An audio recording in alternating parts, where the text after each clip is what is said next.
The dress still hung on the line, swaying in the dry wind like it was waiting for someone to finish the wedding that never came.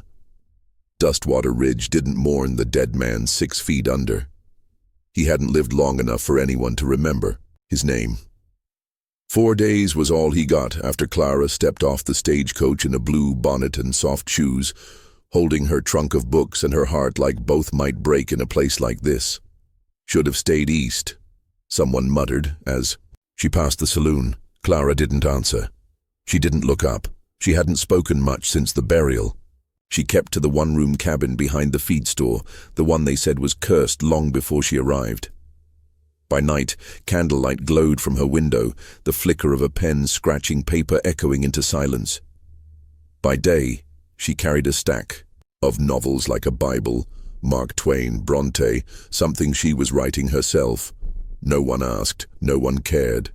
They called her the widow writer, half in jest, half in warning. The children stared but were yanked away. "Don't get close." To her, their mothers whispered, "She's got words instead of work in her hands." Sheriff Roach passed by her stoop one afternoon, paused, and tipped his hat like it was a joke. "You ain't planning on teaching anybody, are you?" he asked. His lip curled more from habit than humor. She looked up from her book but said nothing. "You got one foot on the train already. Don't make us push." Behind him, Deputy Pike laughed and spit near her shoes. "She probably writes murder stories." He grinned. "Might have practiced on her husband first." Roach chuckled. "Could be. Poison's hard to trace. But fear, that leaves a smell." Clara closed her book gently, stood, and without blinking looked Pike in the eyes. "You've never read a thing in your life, have you?" He stepped forward, jaw twitching. Roach didn't stop him. A moment passed heavy between them, until a pair of children came running by with dirty faces and bruised feet, breaking the tension. That evening, someone knocked over her inkwell at the Mercantile. The next morning, pages from her journal were tacked to the saloon's door, defaced and scribbled with obscenities. She didn't cry. She didn't yell. She picked up what was left, smoothed the wrinkles, and sat at her table to write again. By the week's end, she was told to leave. Sheriff Roach made it official. "This town don't need writers, witches, or widows," he said. "Take your stories and go east where someone might give a damn." The next morning was Sunday. The town never used the chapel. The bell had rusted on its hinges, and the pews held more cobwebs than faith. But as Clara stepped outside with her worn trunk and the boots she'd never broken in, the sound of hooves echoed down Main Street, a black horse, a black coat, a Bible. He rode slow, not like someone rushing in to save a soul, but like he already knew who was guilty. Dustwater Ridge didn't get visitors, not anymore. And not like this. He dismounted outside the chapel and looked around. Eyes like coals, still burning. Face like a man who'd stopped smiling years ago. The sun didn't touch him right. He cast a longer shadow than his height allowed. He knocked once on the chapel door and walked in. No one followed, not at first. Then Silas Dobb muttered, "Preacher's late to his own funeral," and laughed. An hour passed. Then the bell rang. No, one had touched it in 5 years. Some said it was rusted shut. Some said it was cursed. It rang once. Clara stood frozen on the edge of town, her trunk still on the porch. The people stared at the chapel. Some crossed themselves. Others scoffed. Kane walked back out with dust on his boots and a glint of old, blood on his sleeve. He didn't speak.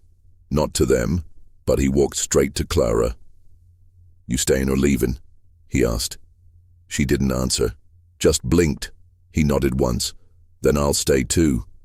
And without permission, without invitation, he set up in the chapel that night, lit every candle, scrubbed every pew. And on Monday, when Deputy Pike strutted past to scoff, he found the chapel door shut tight with scripture painted across the front in fresh black strokes. "Woe to those who harm the widow," Pike spat. Religious freak, he muttered. Tuesday. Kane walked into the saloon, sat at the back corner, didn't drink, just read from the Bible under his breath. Wednesday, Silas Dobbs' barn burned down. Kane didn't say a word. Just tipped his hat to Clara as she walked past the general store.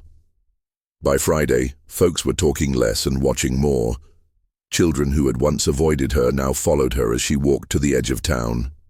She gave one a book, another a pencil. The smallest of them stared at Kane's black figure under the chapel arch and whispered, "Is he the devil?" "No," she said softly, "but he's seen him." Friday night, Sheriff Roach knocked on her door. Came alone. "You're stirring up more than ink now," he said, pacing on her porch like a wolf who didn't like being watched. "That man's not a preacher. He's a bullet with a name on it, and he's pointed at me." Clara sat calmly, pen in hand. "Then maybe you're guilty." He leaned in, hand resting on the grip of his revolver. "You better pray your words don't turn into gravestones." Clara didn't look up. "I already buried a husband. I've got nothing left to lose." Roach flinched like she'd slapped him. He left without another word. The next morning, Kane stood at her door. "You write about heroes?" he asked. "I write about what's true." He glanced back toward town, toward the chapel, toward Roach's office. "Then you'd best write fast." And with that, he handed her a folded scrap of parchment. Burned at the edges, the ink faded but still readable. Clara unfolded it. A verse. "The wicked flee when no man pursueth, but the righteous are bold as a lion." She looked up, but Kane was already walking away. The wind lifted the hem of her dress. The town watched her again. But no one laughed this time. No one whispered. The only sound was the soft thump of the chapel's doors swinging open. She sat at her desk that night, candle flickering beside her, and began to write a new story. Not for herself, not for readers, but for what was coming, because something had shifted in Dustwater Ridge, and blood was always the next chapter. The chapel smelled of gun oil and candle wax. Kane stood before the warped pulpit, coat open just enough to show the grip of his Colt. The Bible in his other hand wasn't for comfort. It was a warning. Men trickled in that Sunday, curious more than faithful. The sheriff leaned in the doorway with his arms crossed. Pike limped in, still favoring the leg Kane had bruised earlier at the edge of town. Kane's voice cut the dust like thunder. "You think justice don't ride no more? You think evil just grows like weeds while God sleeps? Look around, you all. Let this town rot. You let cowards run it. You watched a woman be hunted for her books and said nothing." Murmurs. Uneasy glances. Kane flipped the page. Book of Isaiah. "Woe unto them that call evil good, and good evil. That put darkness for light." Silas Dobbs scoffed. "You done preachin', stranger." Kane's stare was calm. "No." He stepped down from the pulpit. The floorboards groaned under his boots. "You touch her again, burn her books, spit near her door, call her names, and the book won't save you, neither will that badge." His eyes didn't leave Roach as he said it. Clara sat in the back pew, veil lowered. She hadn't flinched once. The bell rang as they left. No one remembered pulling the rope. That night, smoke rose from Dobbs' north barn. Flames shot 30 feet high. His cattle stampeded into the hills. No one saw who lit it. But the next morning, a single verse was carved into the wood of the chapel's front door. "It is a fearful thing to fall into the hands of the living God." Pike spat when he saw it. "He think he's holy fire now?" Roach didn't answer. He just stared at the words, lips tight. Kane kept to the chapel in daylight and Clara's porch by night. He never said much, just sat with his hat in his lap, his Bible open but unread. One evening Clara handed him a page. Her handwriting was tight, neat, deliberate. He read it in silence. She watched him. "I wrote it after the funeral." He folded the page and gave it back. "Keep writing." "You don't ask questions," she said. "You don't lie," he replied. They didn't smile. There wasn't much in them that remembered how. Later that night she poured 2 cups of coffee, set one beside him. He nodded his thanks. She lingered at the window. "Why did you come here?" Cain sipped, then stared out at the chapel across the street. "Because they think God forgot this place." She folded her arms. "Did he?" "God don't forget, but he might be waiting." She glanced at the Bible. "And what if he's waiting for nothing?" Cain didn't move. "Then I'm here to remind him." Roach sat in his office, staring at a yellowed wanted poster half torn at the corner. Cain's face wasn't on it, but it might as well have been. The date, 6 years back. The name on the poster, Elias McGraw. The massacre at Black Rock Ridge. A unit of marshals wiped out in an ambush. Roach's unit. Only one survivor. Pike barged in with whiskey on his breath. "You see what he did to Dobbs' barn?" Roach didn't look up. "He's not done. He carved scripture into the door, like it's his damn church now." "It's always been his church," Roach muttered. "What?" "Nothing." Roach stood, walked to the cabinet, opened a drawer with a key. Inside, a folded letter unopened, addressed to Clara Wren. He stared at it. "You should have died in that canyon," he whispered, eyes cold. By midweek, Clara's porch was cleaner. Her books, returned by silent hands in the night. Children ran closer now, not away. One brought her a flower with a broken stem. She thanked him, kissed his forehead, and sent him home with a torn page from her journal. Cain stood across the street, arms crossed, watching, not guarding, witnessing. That night he knocked on her door for the first time. She opened it without question. "There's more coming," he said. "I know. You scared?" "Not of what's out there." He waited. She met his eyes. "Good," he said, and left. 2 nights later, Pike cornered Cain behind the feed store, hand on his pistol, swagger forced. "You think you're gonna save her?" he sneered. "She's poison. That's why her man died." Cain didn't speak, just watched him like a man counting down. Pike stepped closer. "You're not law. You're not even clergy. You're just a killer who got lost." Cain's hand moved. Fast. Pike's gun never cleared leather. The crack of the shot echoed off the dry brick. Pike fell to the dirt, clutching his leg, screaming. Cain holstered his gun and walked past. Sheriff Roach found the blood trail an hour later. "You shoot to kill or teach?" he asked Cain. Cain didn't stop walking. "That depends on the next man." Roach's jaw flexed. "That woman's not worth dying for." Cain turned, eyes harder than steel. "Neither was your badge, but men still bled for it." The silence between them was old, heavy, rotten. Clara watched from behind the curtains. That night she left her lantern lit long after midnight. Cain sat by it in the chapel, reading or praying or remembering. No one knew which. She knocked on the chapel door at dawn.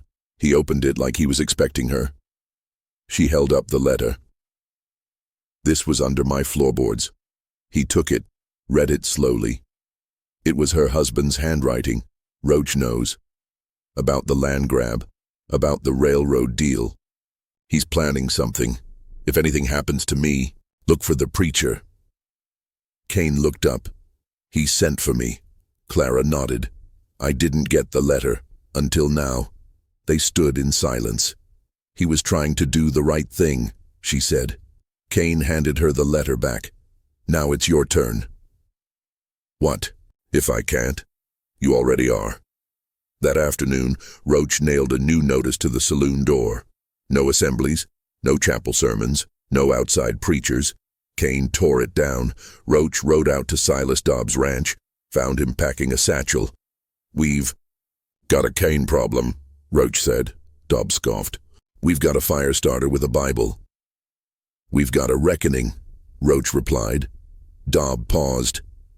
"You sure he's the same man?" Roach nodded. "Same eyes, same calm before the bullets flew. He was a lawman once, until I left him bleeding. In a ditch." Dobbs' face twisted. "Then we finish what you started." Roach shook his head. "No. We let him walk into the fire. He wants justice? Let's give him a reason." That night, Clara's stories were torn from her walls. Ink spilled across her mattress. A slur painted in red across her window. Kane found her outside, holding the ruined pages like they were bones. He didn't speak, just knelt beside her, took her hand, held it until the shaking stopped. "I want them to pay," she said. "They will. Not just for him. For me." He nodded. "You'll need a weapon," he said. She looked down at her hands. "I've been carrying one longer than I knew." The stars above Dustwater Ridge burned bright that night. But no one slept easy. The wind smelled of gunpowder, and the old bell in the chapel swayed without touch. Sunday was coming. Dust clung to every surface in Dustwater Ridge like guilt. The town walked quieter now. Fewer sneers, fewer spit stains in the dirt. But no one called it peace. It was something more dangerous. Waiting. Clara found the first ripped page nailed to her porch with a railroad spike. Her story, her ink, torn and twisted. The title read, "The Widow's Words." Beneath it, someone had scrawled, "Wrong woman, wrong town." She took it down without a sound, folded it, burned it herself. The next morning, her ink was gone. Not spilled, stolen. Her quill snapped in half and left on her pillow.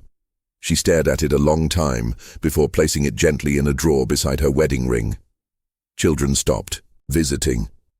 Parents pulled them back with quicker hands and tighter warnings.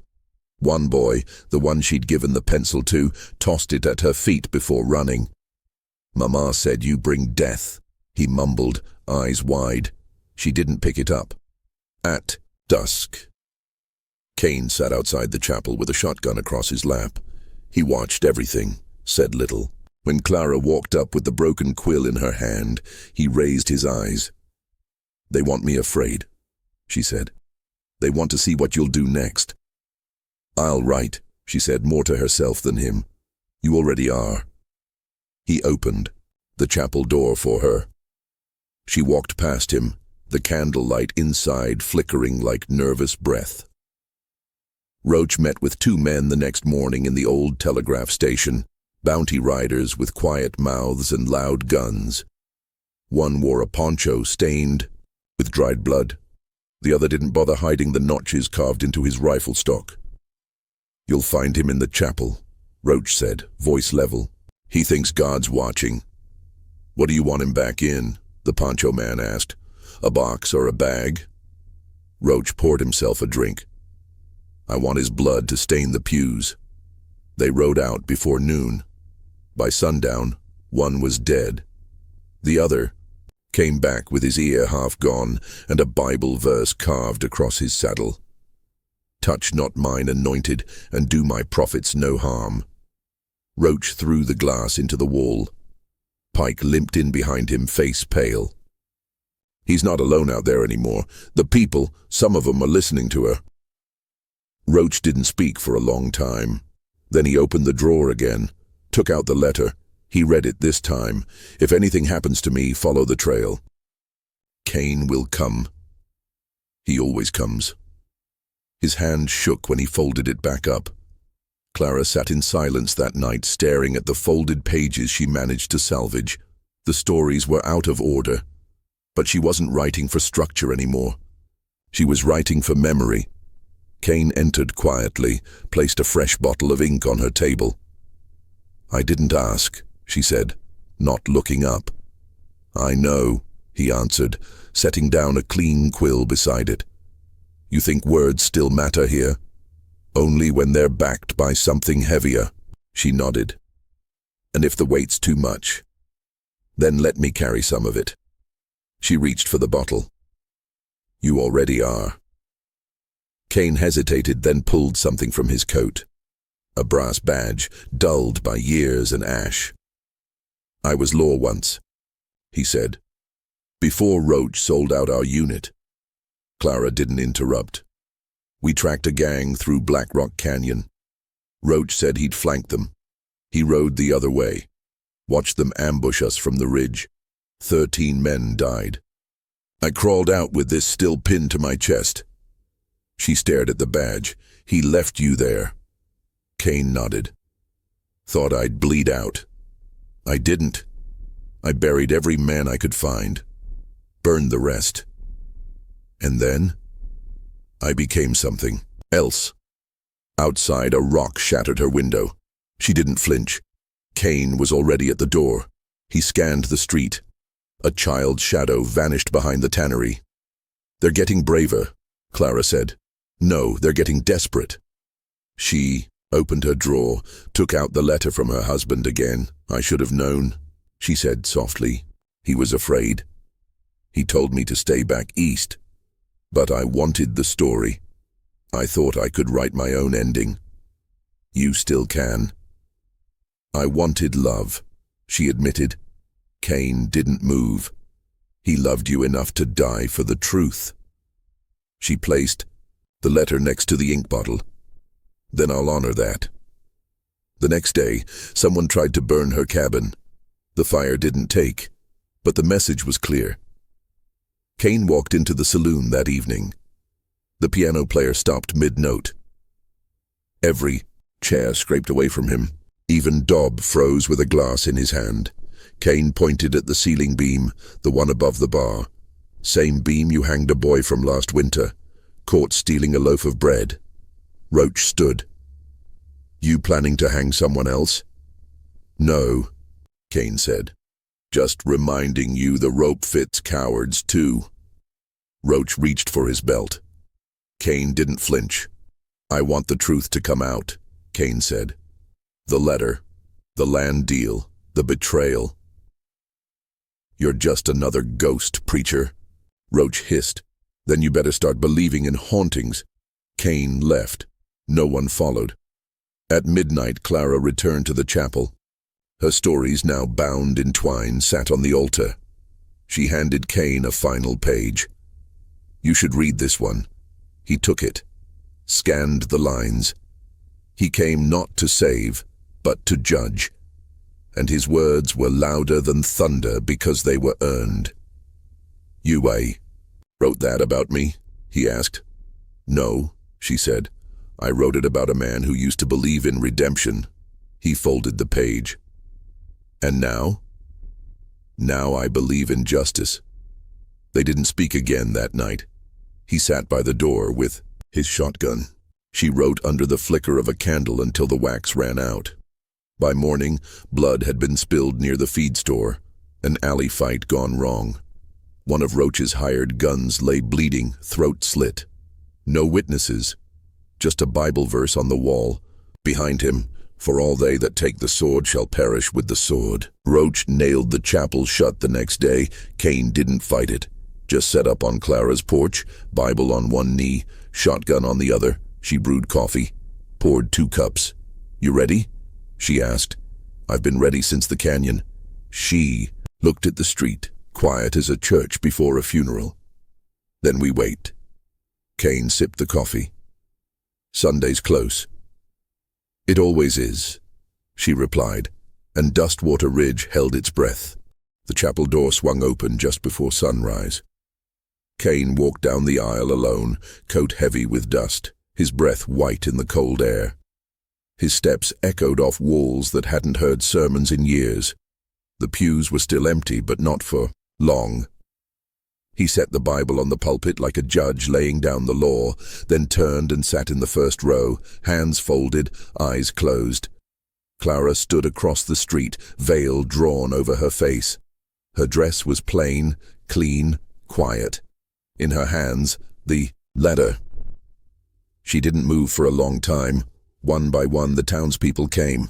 Some out of fear, some out of guilt, a few out of habit. Roach arrived last, boots polished, coat too fine for the dust he walked through.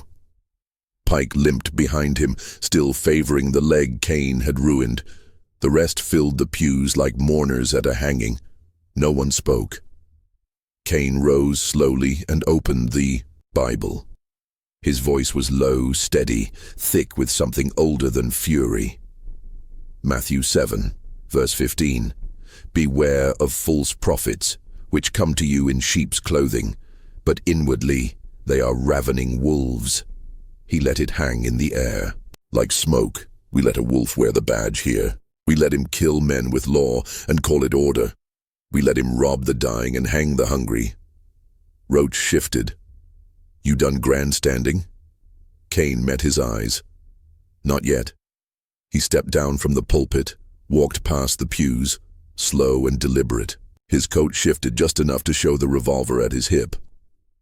You remember Black Rock Canyon, Abel? Roach didn't answer. You remember leaving 13 men to die for outlaw gold? Careful, Roach growled. Cain stopped just shy of the sheriff's pew. You left me to bleed out. You took a cut from the railroad men and sold the graves like property lines. You murdered Clara's husband when he got too close. Roach's hand moved. Cain didn't warn him. The first shot shattered the stained glass. Chaos erupted in the chapel. Pike drew, but Clara was already moving. The second shot ripped through Roach's shoulder. He fired back, missed. Cain took a round to the stomach and dropped to one knee. Clara reached him, grabbed the revolver from his hand without hesitation. She turned and aimed it with both hands, her breath ragged, her face calm. Roach tried to stand. She's lying. She's got nothing. Clara unrolled the letter. My husband died for this, she said, voice clear as glass. He knew you were dirty. He knew you'd sold this town's soul. She dropped the letter in the dirt and fired. The bullet struck him just above the heart. He collapsed backward, eyes wide in disbelief, blood spreading down his vest like spilled ink. Pike screamed and reached for his pistol, but Cain, bleeding on the floor, fired one last shot from his second holster. Pike dropped like a stone. The silence that followed wasn't peace. It was release. Clara knelt beside Cain, cradled his head in her lap. You knew it'd end this way, she whispered. Cain coughed once, the blood dark on his lips. Didn't mean it should. You could have run. So could you. They both smiled, just a little. He reached into his coat with a shaking hand and pulled out the badge, pressed it into hers. You wear it now. I'm no law. You're better than that. She held his hand until it went still. The church bell rang once, clear and clean. Outside, the town didn't cheer, didn't shout. They just stood, staring at the chapel doors, waiting for someone to tell them what to do now. Clara walked out first, blood on her dress, the badge in her palm, her veil in the dust behind her. She didn't speak. She didn't need to. She buried Cain under the cottonwood tree behind the chapel, dug the hole herself, marked the grave with a cross made from burnt pew wood, laid his Bible on the soil, open to the same verse he had read aloud. Children returned the next day. One placed a flower beside the grave. Another, a torn page from one of Clara's stories, folded like a prayer. The chapel stayed open, not for sermons, for truth. Clara rebuilt her home, fixed her window, and left the paint on her door untouched, faded now, but still visible.